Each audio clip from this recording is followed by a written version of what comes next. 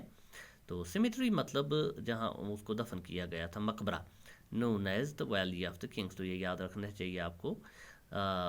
Dark bellied clouds had scudded across. تو اس وقت بڑے بڑے کالے بادل پھیل گئے تھے آسمان پہ، پھیل گا، اسکڈڈ اکراس، پھیل جانا، دا ڈیزرٹ اسکائی.